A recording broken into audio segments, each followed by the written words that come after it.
لوگ نماز اس لیے شروع کرتے کہتے ہیں میں 5 نمازیں بھی پڑھتا ہوں، میں صدقات بھی کرتا ہوں، کام میرا پھر نہیں چلتا.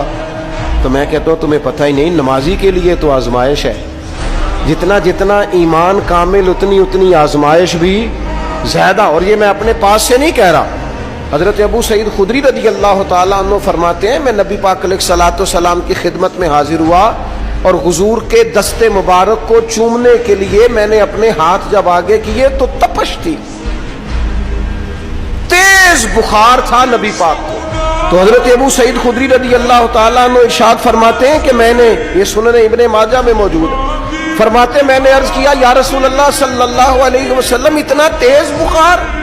حضور فرمانے لگے ہم پر جو آزمائشیں آتی ہیں نا انبیاء پر، وہ عام لوگوں سے دگنا آتی ہے. یہ تو لاڈلے ہیں، یہ تو محبوب ہیں اللہ کے. فرمایا عام لوگوں سے دگنی آزمائش آتی ہے، لیکن فرمایا ہمارا رب بڑا کریم ہے، ہمیں اجر بھی ڈبل ہی عطا کرتا ہے، ہمیں اجر بھی ڈبل ہی عطا کرتا ہے. تو حضرت ابو سعید خدری کہتے ہیں موقع اچھا تھا، میں نے ایک سوال بھی کر دیا. میں نے کہا یا رسول اللہ صلی اللہ علیہ وسلم بتائیے نا بھلا دنیا میں زیادہ آزمائشیں کن کو آتی ہیں؟ تو حضور فرمانے لگے سب سے زیادہ آزمائشیں اللہ کے انبیاء کو آتی ہیں، نبیوں کو آتی ہیں. حضور اس کے بعد فرمایا اس کے بعد جو ان کے زیادہ قریب ہوتا ہے اسے آتی ہے. لوگ کیا سمجھیں گے امام حسن کی آزمائش کو؟ لوگ کیسے سمجھیں گے سیدنا امام حسین کی آزمائش کو؟ فرمایا جو ان کے زیادہ قریب ہوتا ہے اسے زیادہ آزمائش آتی ہے. تو حضور کے سب سے قریب تو امام حسن ہے نا، امام حسین ہے نا. تو کیا سمجھتا ہے قربت بس نسبت کے اظہار کا نام ہے اور بڑے لطف کے ساتھ زندگی گزارنے کا نام ہے؟ تو نبی پاک علیہ الصلوۃ والسلام نے فرمایا بات بڑی مزے کی ہے. فرمایا پھر اللہ کے بعض بندے تو ایسے ہوتے ہیں جنہیں اللہ فقر میں مبتلا کر دیتا ہے. فرمایا ان کے پاس صرف ایک چادر رہ جاتی ہے، اتنا فقر ان کے پاس آتا ہے.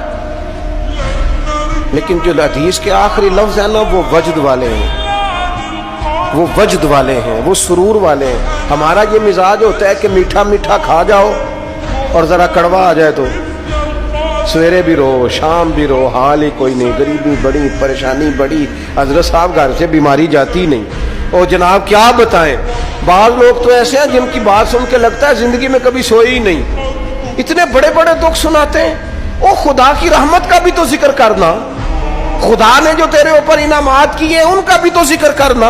ان کا تذکرہ ہی نہیں کر رہا میرا بھائی. نبی پاک علیہ السلام نے فرمایا ان لوگوں پر دکھ آتے ہیں پر قربان ہونے کو جی چاہتا ہے ان لفظوں پر. حضور فرمانے لگے وہ رب کی طرف سے آنے والے دکھ پر بھی اس طرح راضی ہوتے ہیں جس طرح تم میں سے کوئی راحت ملنے پر راضی ہوتا ہے. سکون والی چیز ملنے پر جس طرح تم راضی ہوتے ہو اس طرح وہ دکھوں پر بھی راضی ہوتے ہیں. دکھ قبول محمد بخشا، دکھ